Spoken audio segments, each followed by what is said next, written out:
Now, little tip here. We've gone through and we've underlined all the references to Paul and Timothy in blue. Then we've gone through and we've underlined all the references to the recipients of the letter in red. When you go to fill out these people in Philippians sheet, or any sheet for that matter, if they're asking specifically for Paul, go ahead and do it in blue. If they're asking for the recipients, do it in red. Color code. It makes things so much easier. And this may kind of sound organized and OCD, but I'm not very organized or OCD. But the more that I've done these precepts, the more I've seen the benefit of taking the extra time to do that. So get you some markers, and it's just fun. You get to color.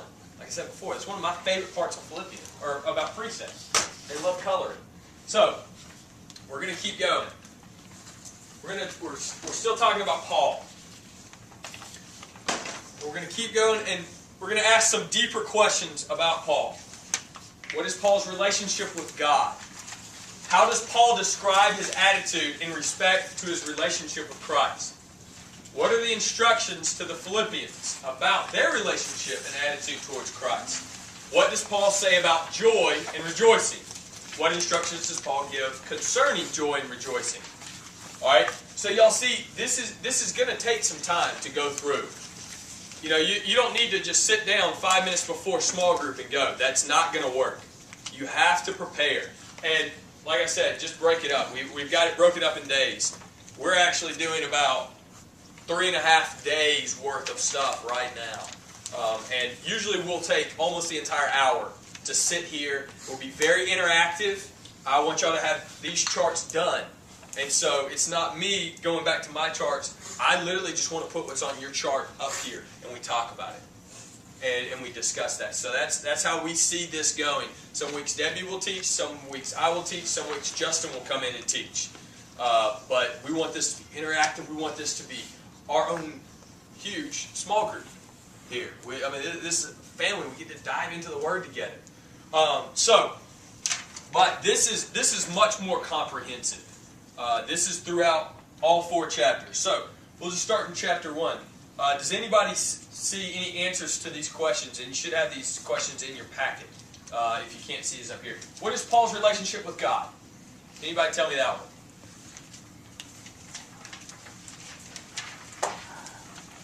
In verse 1, chapter 1.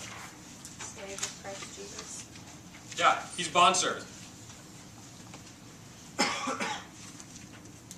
Okay, so we know his relationship with God. Bondservant. God's his master. He is completely submissive to God. We'll get into that in later lessons.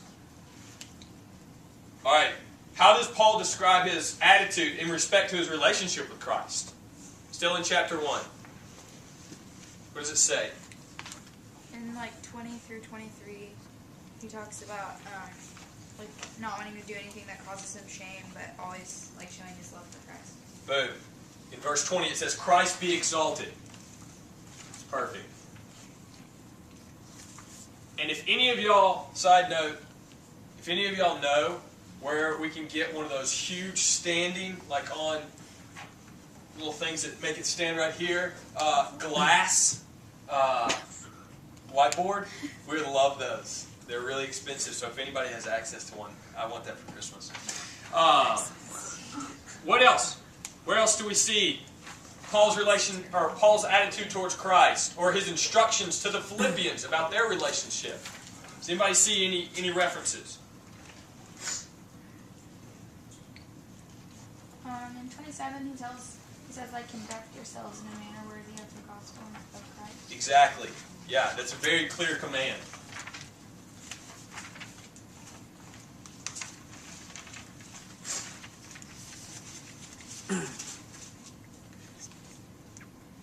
There's a couple more references I got in chapter 1. Anybody see them for any of these questions?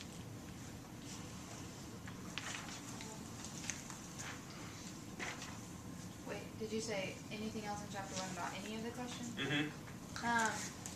When it says about joy and rejoicing, in verse 18 of chapter 1, he talks about rejoicing. Verse 4, he talks about joy. That's right. That's perfect. Those are the other two I had. And so, it says that he is always, what does it say? Paul describes his attitude in respect to his relationship. He's always praying with joy. He prays with joy for the Philippians all the time. He is mortally concerned for these Philippians because they're suffering persecution. He's really worried about them spreading the gospel. So we get to see what burdens Paul's heart. All right.